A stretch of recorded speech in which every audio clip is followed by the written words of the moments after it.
Libur Lebaran telah usai, masyarakat pun kembali ke aktivitas masing-masing. Data Kakor Polri menyebut hingga Senin pagi sekitar 60% pemudik atau lebih dari 1 juta kendaraan sudah masuk ke Jakarta. Kapolri Jenderal Listio Sigit Prabowo bilang jumlah pemudik di jalur tol tahun 2025 mencapai 2.178.000 orang. Menurut Kapolri, jumlah ini meningkat 0,6% dibanding tahun lalu. Untuk mengurai kepadatan lalu lintas, Polri telah melakukan sejumlah skema rekayasa seperti one way dan kontraflow. Yang saat ini melaksanakan mudik, ini khusus yang di jalur tol ya, ini angkanya 178 juta. Tahun lalu 2.168. Jadi ada peningkatan. Sampai saat ini sudah 52% yang masuk Jakarta dan sebelum kita laksanakan one way nasional, ini kita juga menerapkan rekayasa baru yang namanya one way lokal. Data sementara Kakor Polri mencatat jumlah kecelakaan lalu lintas selama arus mudik dan balik 2025 sekitar 2.600 kecelakaan. Angka ini menurun 30% dibandingkan arus mudik dan balik tahun lalu. Untuk laka lantas juga alhamdulillah ada penurunan dari 3.728 selama operasi. Tahun 2025 2.637. Jadi ada penurunan jumlah kecelakaan 30%. Fatalitas korban meninggal dunia turun 47%. Ini selama operasi data nasional. Soal jumlah pemudik tahun 2025, Menteri Perhubungan Dudi Purwagandi bilang data masih diakumulasikan dari berbagai moda transportasi. Untuk saat ini, Kementerian Perhubungan masih fokus pada penyelenggaraan arus balik. Kalau mengenai data, kalau tadi yang disampaikan Pak Kapolri adalah data yang dari jalan tol. Sedangkan kami adalah yang bersifat nasional dan sampai saat ini kami fokus adalah pada penyelenggaraan arus mudik maupun arus balik. Nanti ada saatnya kami akan mengkompilasi semua data sehingga tidak muncul data seolah berbeda ya. Jadi tadi yang disampaikan Pak Kapolri adalah benar, itu adalah arus mudik untuk jalan tol maupun jalan arteri. Saya rasa itu cukup. Belum, karena kami memang saat ini fokus untuk penyelenggaraan angkutan balik dan mudik dan balik. Cuti bersama Lebaran 2025 akan berakhir hari ini. Sebelumnya, Kapolri memperkirakan puncak arus balik Lebaran akan berlangsung 5 hingga 7 April 2025. Tim Liputan Kompas TV.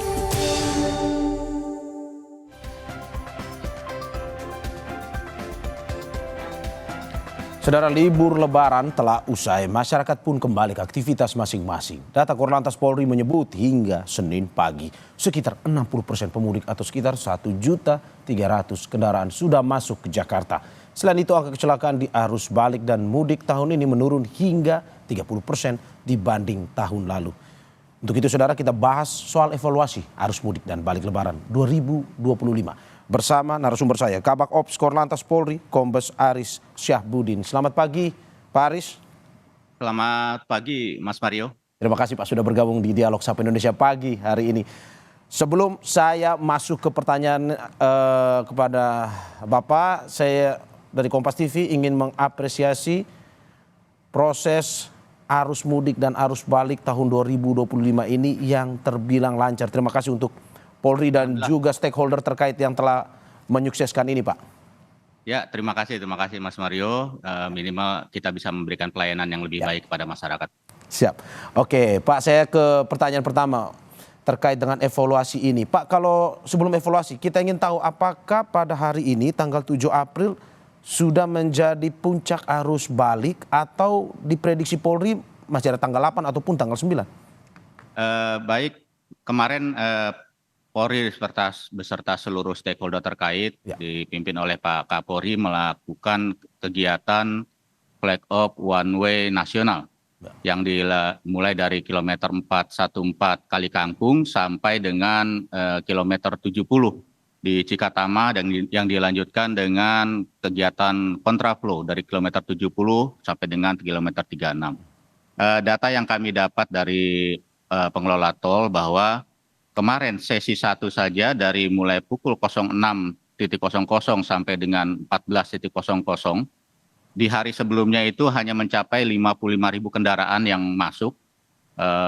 Kemudian karena pelaksanaan kegiatan one way nasional tersebut, bahwa kendaraan di sesi 1 itu bisa tertarik hampir 80.000 kendaraan. Kemudian sampai dengan tadi malam, seperti yang tadi disampaikan oleh pada berita sebelumnya, bahwa sampai dengan pukul 22, untuk jumlah kendaraan yang masuk wilayah Jakarta dari 4 gate utama yang mengarah ke Jakarta itu sudah mencapai 55,8%, sejumlah 1,3 juta lebih. Yang diprediksi nanti di pukul 06.00 kita masih melaksanakan penghitungan bahwa kendaraan yang masuk ke wilayah Jakarta itu sudah mencapai antara 62 sampai 63%. Jadi secara akumulatif bahwa kemarin atau sampai dengan pagi ini pukul 06.00 adalah menjadi puncak arus mudik di tahun 2025 ini, khusus untuk masyarakat yang melaksanakan perjalanan melalui jalan darat. Demikian, Mas Mario. Oke, Pak, ini ada beberapa rekayasa lalu lintas, strategi untuk mengurai kepadatan ataupun kemacetan. Ada kontraflow, ada one way. Apakah dari evaluasi yang dilakukan oleh Polri bahwa strategi-strategi ini mampu diterapkan dan efektif dalam mengurai kepadatan dan juga kemacetan di arus balik dan arus mudik ini? Rekayasa lalu lintas yang kita lakukan itu kan yang pertama mendasari hasil evaluasi terhadap kegiatan pelaksanaan sebelumnya, baik itu kegiatan operasi Nataru kemarin maupun operasi Ketupat di tahun 2024.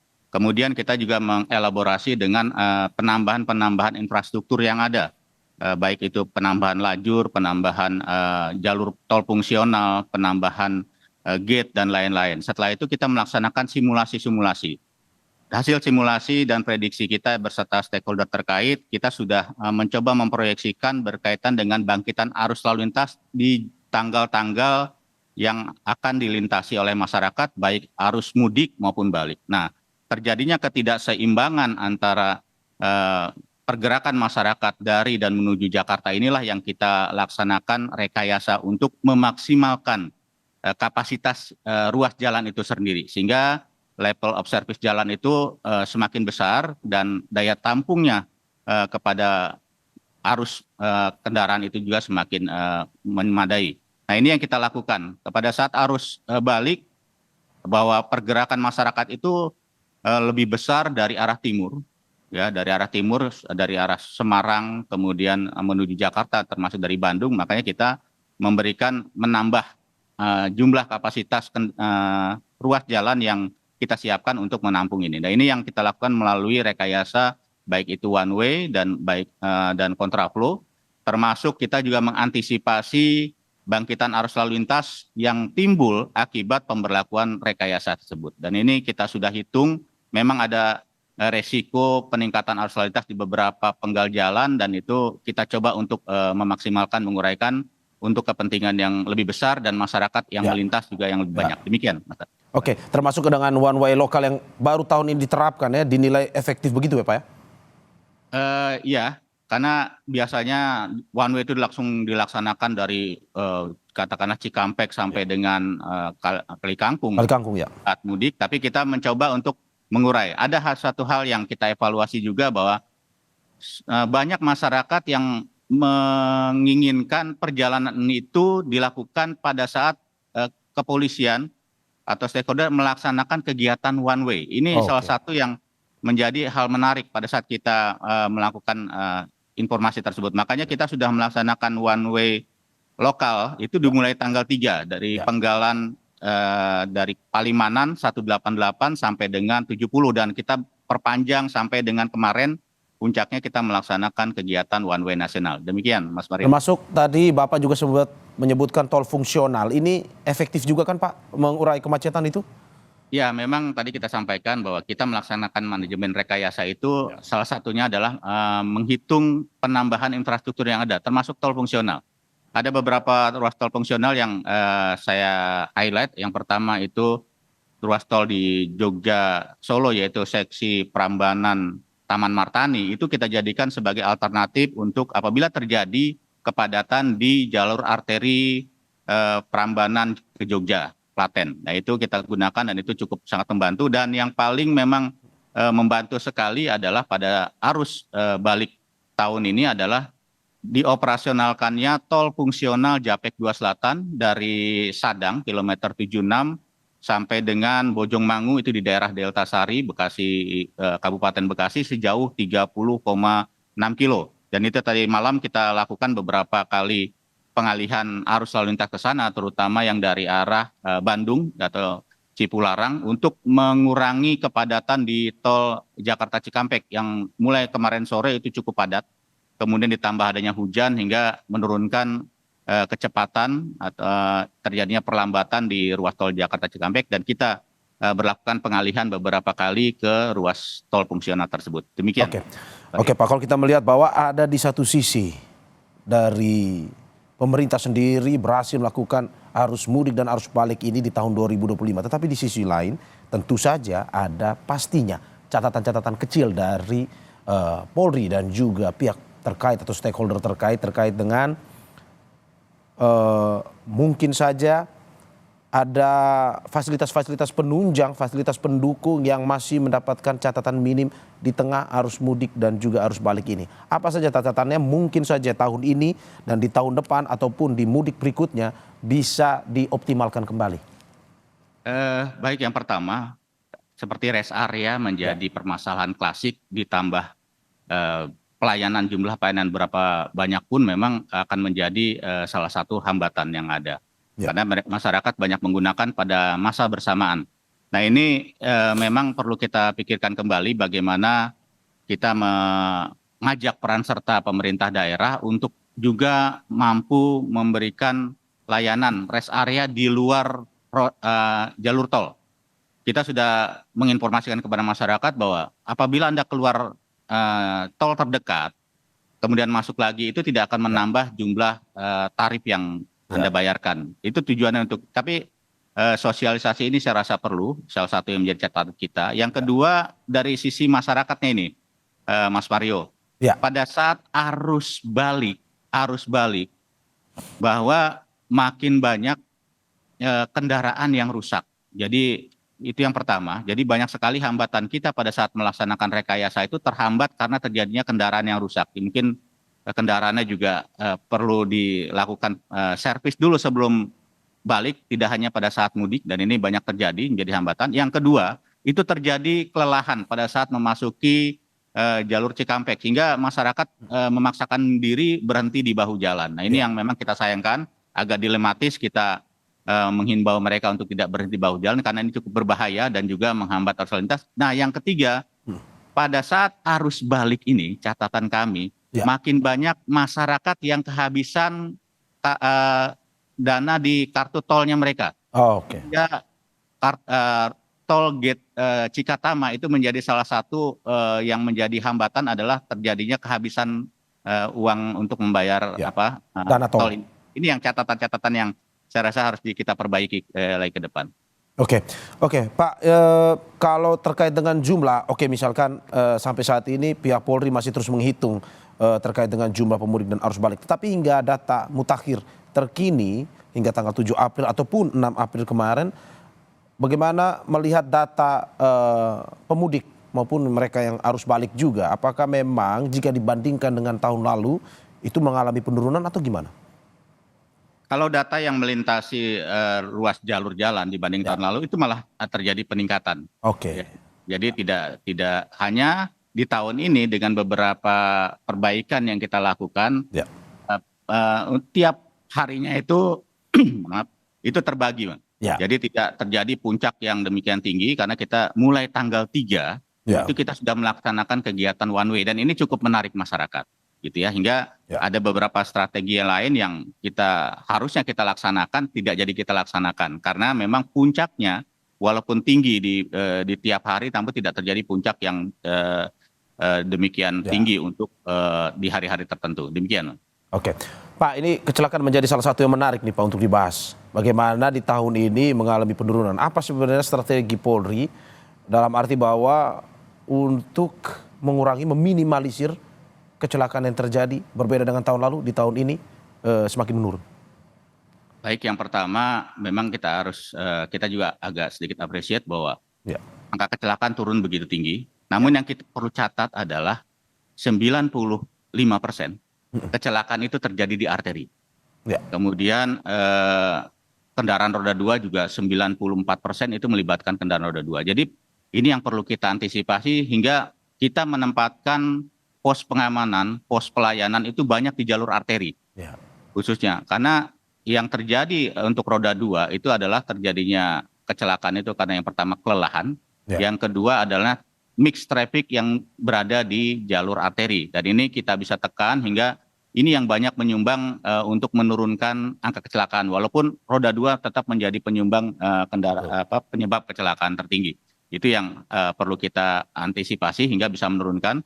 Di ruas tol memang terjadi penurunan, tapi kalau di kumulatif angkanya secara kuantitas memang tetap yang paling banyak menyumbang penurunan angka kecelakaan itu berada di jalur arteri itu sendiri. Demikian Mas Wario. Oke, Pak, menarik bahwa kendaraan roda 2 sebagai penyumbang angka kecelakaan di mudik dan juga arus balik ini, apakah ke depan Polri mengimbau lebih kepada penggunaan angkutan transportasi umum kepada para pemudik yang menggunakan motor tahun ini untuk nantinya meminimalisir kecelakaan-kecelakaan yang terjadi di mudik berikutnya? Hampir setiap tahun kita melakukan himbauan kepada masyarakat untuk tidak menggunakan roda 2 sebagai sarana transportasi untuk melakukan mudik, apalagi untuk ruas-ruas yang cukup jauh, karena ini satu rentan, kedua juga memang tingkat fatalitasnya untuk roda 2 cukup tinggi. Ditambah lagi biasanya pada saat mudik ini beban tambahan roda 2 itu juga lumayan, sudah tambah penumpang, tambah barang. Nah ini kita memang namun memang kita tidak bisa melarang secara tegas bahwa tidak boleh kita larang gitu, apalagi operasi ketupat ini adalah operasi kemanusiaan yang bersifat preemptif atau preventif, hingga beberapa upaya yang kita lakukan untuk mengurangi tingkat fatalitas tersebut adalah pada saat kemarin mudik itu kita melakukan pengumpulan kendaraan tersebut, kita kawal antara provinsi, antara kabupaten, kemudian juga di beberapa tempat seperti Jawa Tengah melakukan penghentian, kemudian roda 2-nya itu diangkut dengan truk dan penumpangnya diangkut dengan bis. Kemudian juga kita menghimbau bagaimana mereka mengoptimalkan penggunaan atau mudik gratis yang disiapkan baik itu pemerintah maupun BUMN. Tapi memang jumlahnya terbatas. Tapi kembali lagi Mas Mario, banyak masyarakat yang merasa bahwa roda 2 itu lebih praktis untuk bisa mengangkut mereka dan keluarganya pada saat pelaksanaan mudik tahun ini. Terakhir Pak, evaluasi secara menyeluruh dari pihak Polri terkait dengan arus mudik, arus balik tahun ini? Secara umum saya hanya berbicara berkaitan dengan data bahwa kita selama pelaksanaan operasi ini adalah mengedepankan terkait dengan aspek keselamatan, itu yang menjadi utama. Walaupun beberapa data yang ada berkaitan dengan katakanlah waktu tempuh rata-rata yang ditempuh masyarakat dari Jakarta ke Semarang itu mengalami peningkatan. Kemudian juga alhamdulillah tidak terjadi kejadian-kejadian yang menonjol. Ada beberapa kecelakaan namun tidak sampai kejadian seperti tahun-tahun lalu yang menonjol. Kemudian di penyeberangan Merak ini yang perlu kita highlight juga, itu tidak terjadi hal yang seperti tahun lalu ada macet sampai 8-11 jam, karena memang kita berserta seluruh stakeholder terkait sudah melakukan simulasi, kemudian penggunaan beberapa dermaga yang diberlakukan secara diatur betul kendaraan itu lewat, termasuk cara bertindak dari pada saat arus balik maupun arus mudik yang tentu saja berbeda. Kemudian juga penyeberangan Ketapang Gilimanuk yang kemarin berhimpitan dengan pelaksanaan Nyepi juga akhirnya bisa kita kelola dengan baik kerjasama antar pemerintah daerah Jawa Timur dengan Bali, termasuk kepolisiannya dan ASDP, hingga dua pelaksanaan hari raya yang berdekatan ini tetap bisa kita layani dengan baik. Mungkin yang dapat kami sampaikan, Mario. Evaluasi sudah dilakukan, imbauan pun terus diberikan, dan kita apresiasi apa yang telah dilakukan oleh Polri dan juga stakeholder bersama terkait dengan arus mudik dan balik ini sehingga lebih lancar, dan catatan-catatan kecil yang tadi disampaikan bisa nantinya dioptimalkan kembali di arus mudik berikutnya. Terima kasih Kabak Ops Korlantas Polri Kombes Aris Syahbudin atas waktunya. Sehat-sehat Pak, selamat bertugas kembali. Terima kasih. Terima kasih. Saudara, kami akan segera kembali dengan dialog terkait dengan arus mudik dan juga arus balik Lebaran tahun 2025. Tetap di Sapa Indonesia Pagi. Saudara, libur Lebaran telah usai, masyarakat pun kembali ke aktivitas masing-masing. Data Korlantas Polri menyebut hingga Senin pagi sekitar 60% pemudik atau sekitar 1.300.000 kendaraan sudah masuk Jakarta. Selain itu, angka kecelakaan di arus balik dan mudik tahun ini menurun hingga 30% dibanding tahun lalu. Kita bahas soal evaluasi arus mudik dan balik Lebaran 2025 bersama sejumlah narasumber saya. Ada Vice President Corporate Secretary and Legal PT Jasa Marga Trans Jawa Tol, Ria Marlinda Palo. Selamat pagi Bu Ria. Selamat pagi. Terima kasih Ibu sudah bergabung di Dialog Sapa Indonesia Pagi hari ini, dan juga pengamat transportasi Universitas Indonesia Ellen Tangkudung. Selamat pagi Ibu Ellen. Selamat pagi. Terima kasih Ibu sudah bergabung juga di dialog ini. Selamat pagi Ibu-Ibu, dan saya ke Ibu Ria. Bu Ria, kalau melihat hingga saat ini, hingga Senin pagi ini, sudah berapa jumlah kendaraan yang balik ke Jakarta melalui Trans Jawa dari data yang Anda punya? Ya, kalau kita dapat data gitu ya, informasi ya, di hari kemarin dari shift 1 sampai dengan shift 3 itu sudah 118.000 kendaraan dalam satu hari kemarin. Sedangkan di hari sampai dengan H+5 itu memang sudah mencapai di 389. Jadi kalau bisa dikatakan ini sudah hampir 550.000 kendaraan sudah kembali ke Jakarta dari timur Trans Jawa melalui gerbang tol Cikampek Utama. Jadi ini angka yang cukup tinggi, dan memang sesuai dengan prediksi bahwa memang di tanggal 5 sampai dengan tanggal 6 itu merupakan waktu-waktu puncak arus balik Lebaran 2025. Oke, sesuai dengan prediksi, apakah memang juga hari ini tanggal 7 merupakan puncak arus balik, ataupun masih ada tanggal 8 dan tanggal 9 prediksi dari JTT?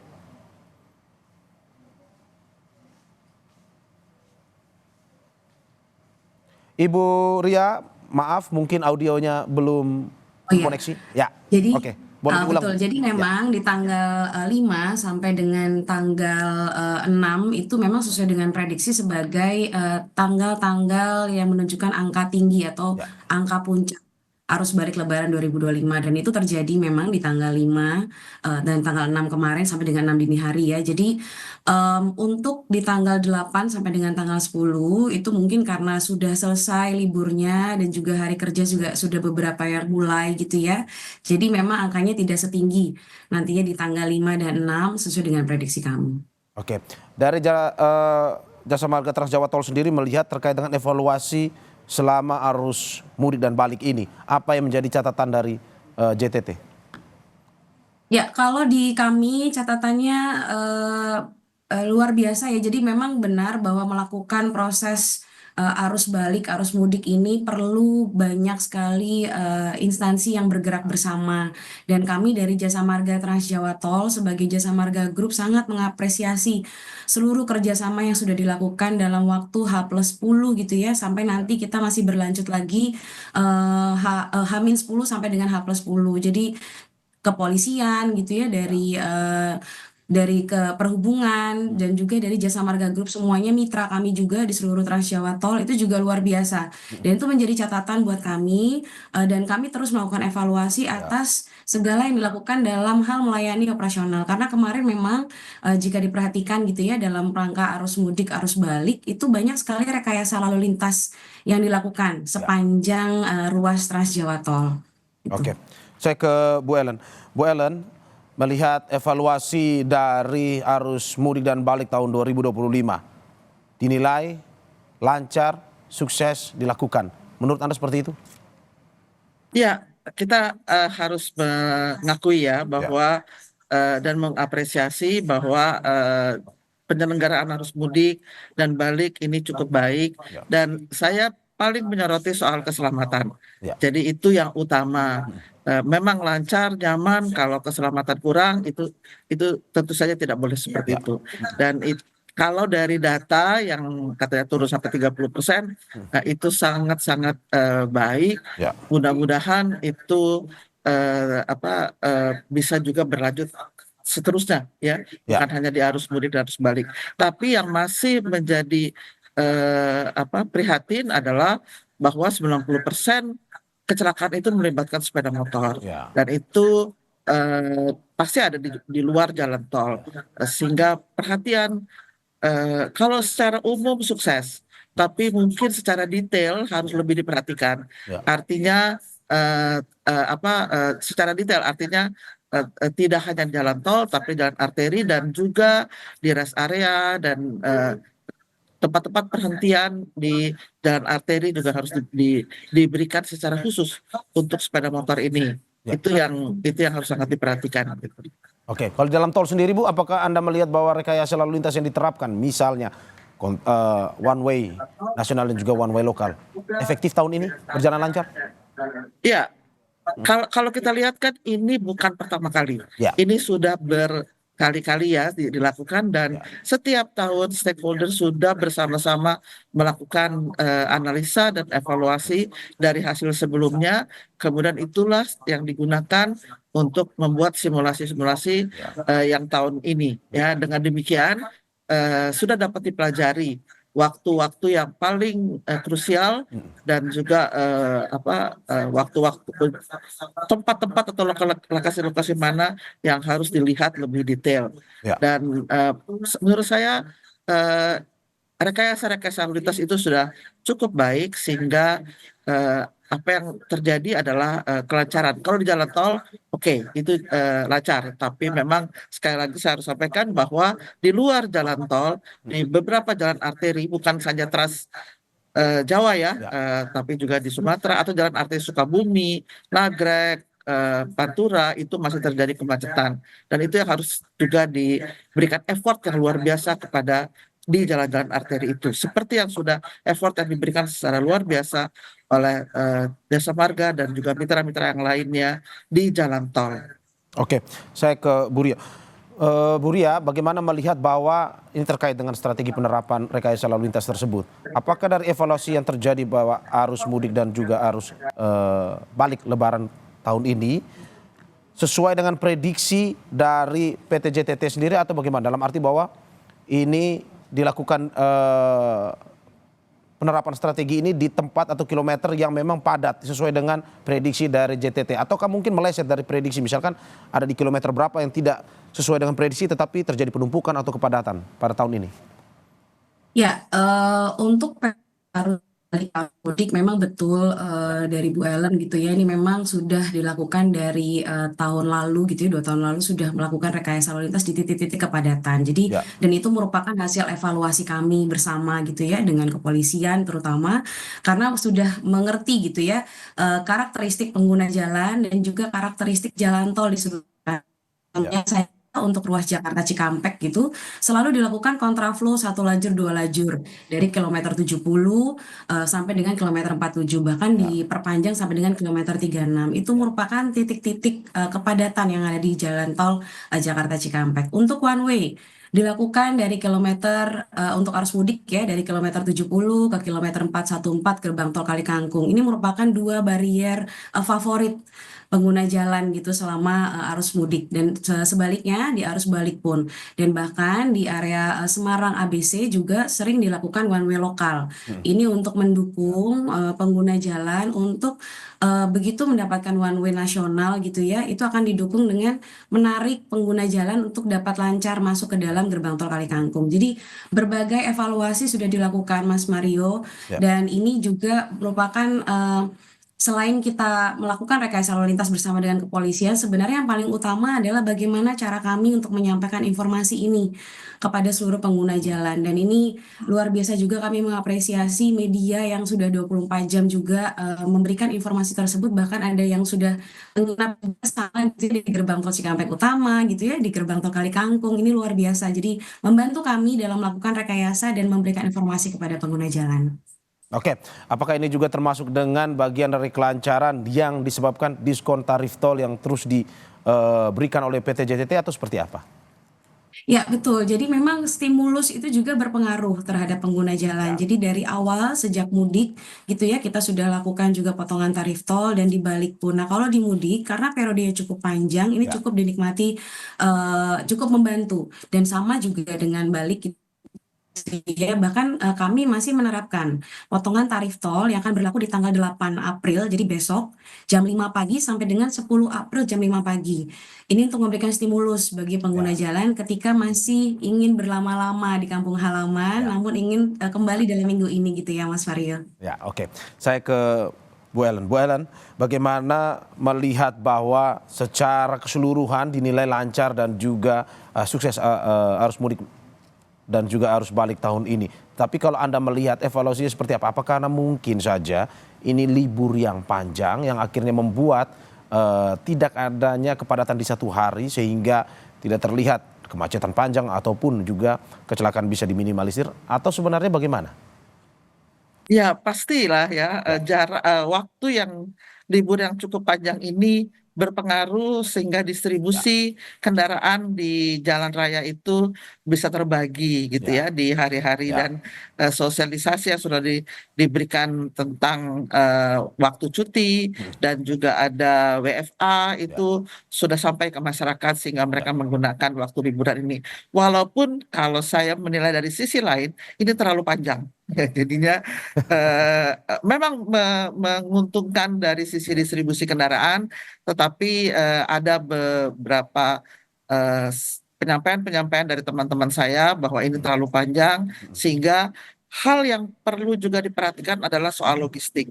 Angkutan logistik Oke. pasti terganggu ya, karena semua fokus 20 hari loh, kalau H-10 sampai H+10 itu fokus di kendaraan pribadi dan yang sukses ini ya. Tetapi bagaimana dengan logistik? Mereka harus melewati jalan-jalan arteri yang cukup padat, juga ada bis-bis yang kembali berlawanan arah dengan one way, itu juga harus berjibaku di jalan-jalan arteri.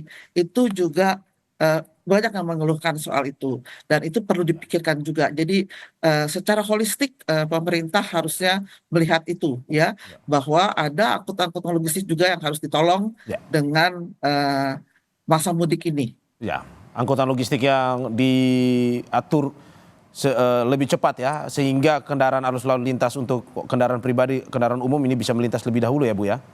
Iya, betul. Oke. Jadi memang itu harus dipikirkan juga ya, bagaimana angkutan logistik itu juga bisa beroperasi dengan Betul. baik ya, karena itu menyangkut juga kebutuhan masyarakat secara keseluruhan. Oke, apakah juga mungkin Ibu selain libur yang panjang ini juga dipengaruhi ini lancarnya arus mudik dan balik ini karena jumlah pemudik yang turun, atau bagaimana dari evaluasi Anda? Eh, saya belum tahu soal angka ya, Ya. tapi kalau prediksinya memang sangat turun. Walaupun kalau pengamatan saya itu tidak turun.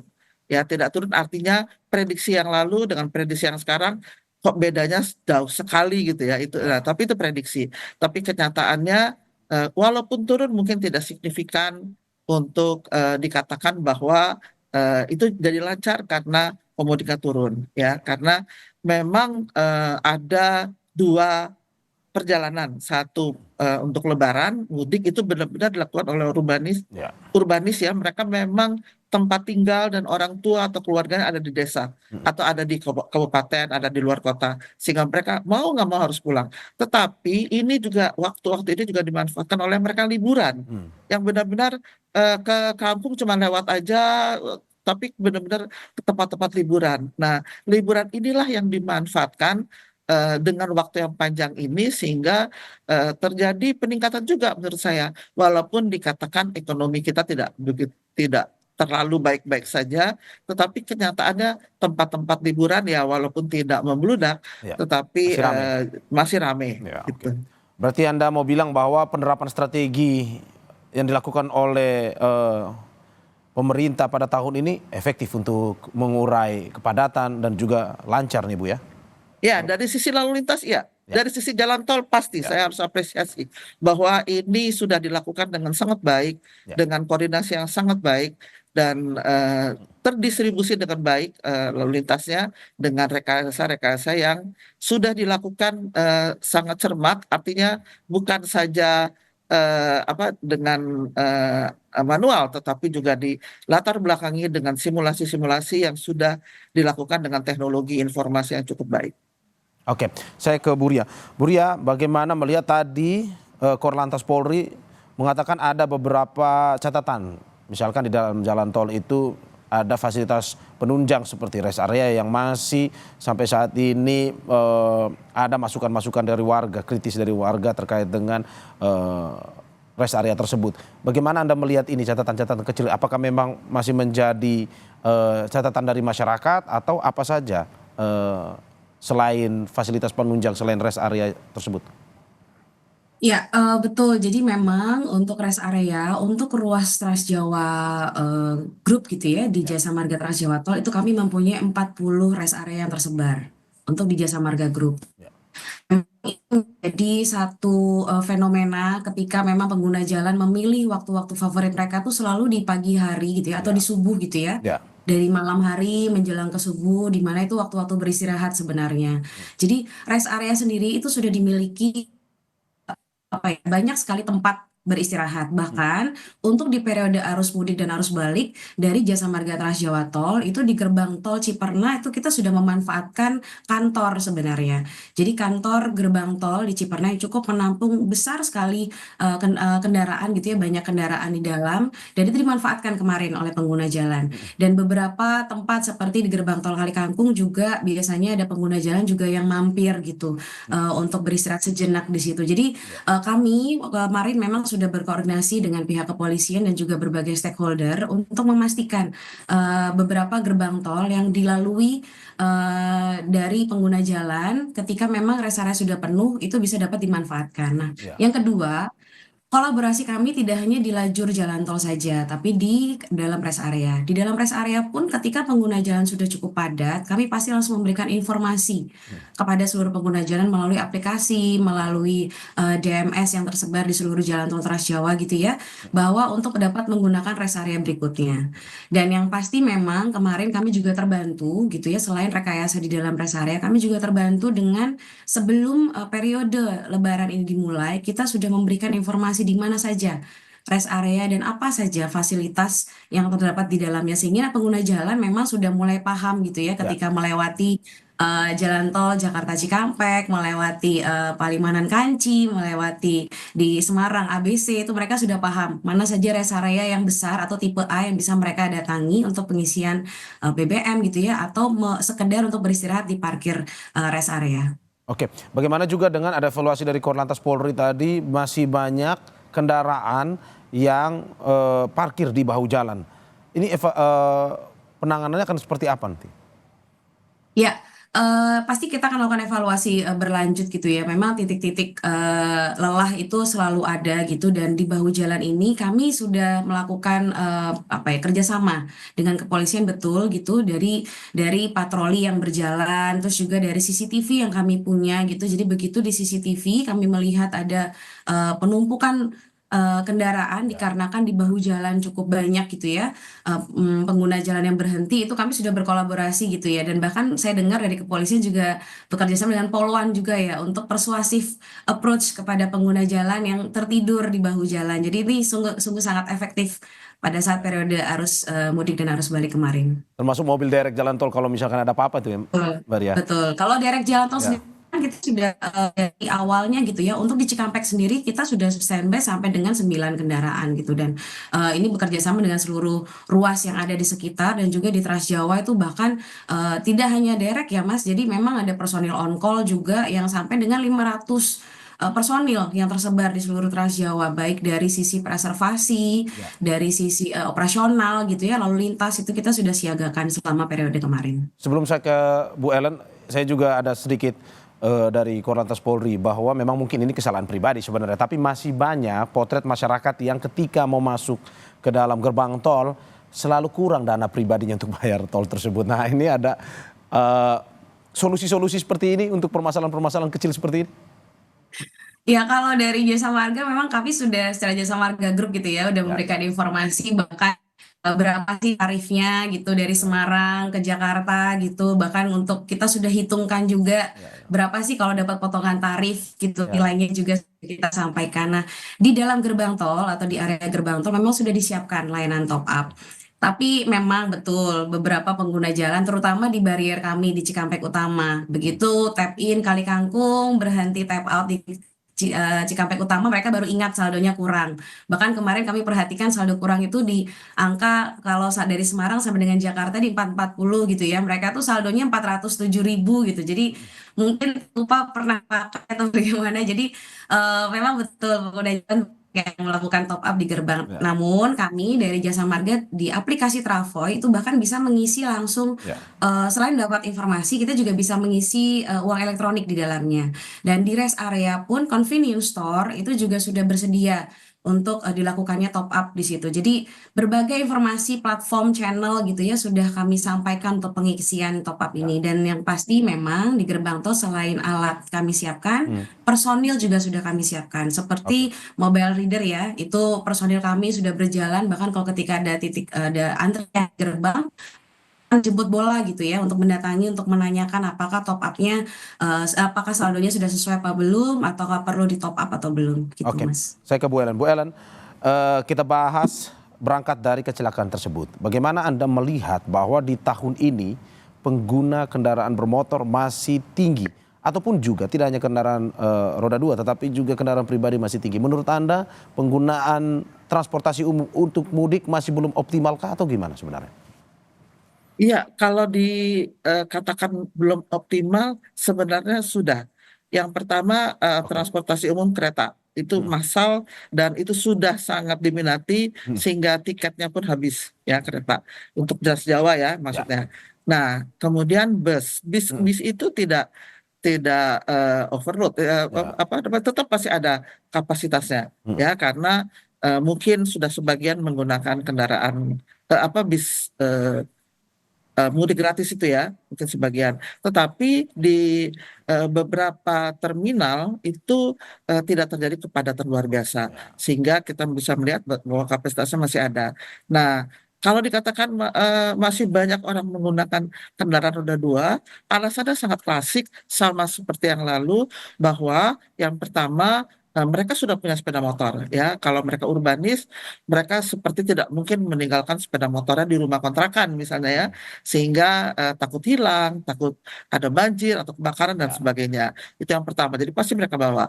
Yang kedua, faktor sosial adalah ya untuk memperlihatkan bahwa mereka sudah punya kendaraan di daerahnya. Tetapi di daerah-daerah itu ternyata juga angkutan yang mereka bisa gunakan sangat terbatas, sehingga sepeda motor itu masih sangat diperlukan di daerah ya. Angkutan umum di daerah, malahan beberapa daerah itu angkutan umum menjadi kosong ketika lebaran karena mereka semua lebaran. Jadi memang roda 2 itu menjadi pilihan karena faktor bahwa sama klasik dari yang lalu. Jadi yang perlu ditingkatkan adalah sosialisasi atau kesadaran masyarakat untuk berkeselamatan dalam mengendarai sepeda motor. Apapun mixed traffic tidak bisa dihindari dan mereka harus punya cara untuk bisa selamat dengan pakai helm dan segala atribut untuk supaya selamat gitu. Dan cara juga mengendarai kendaraan supaya tidak lelah. Ada tempat-tempat istirahat di jalan-jalan arteri. Oke, kita harapkan apa yang menjadi catatan-catatan kecil ini bisa memberikan evaluasi kepada pemerintah terkait dengan mudik Lebaran tahun depan, dan juga kita apresiasi apa yang telah dilakukan pemerintah pada tahun ini berjalan lancar dan juga masyarakat bisa menikmati mudik dan juga balik dalam keadaan selamat dan juga dalam keadaan sehat. Terima kasih Vice President Corporate Secretary and Legal PT Jasa Marga Trans Jawa Tol Ria Marlinda Palo dan juga pengamat transportasi Universitas Indonesia Ellen Tangkudung. Terima kasih Ibu-ibu atas waktunya. Sehat-sehat selalu Bu.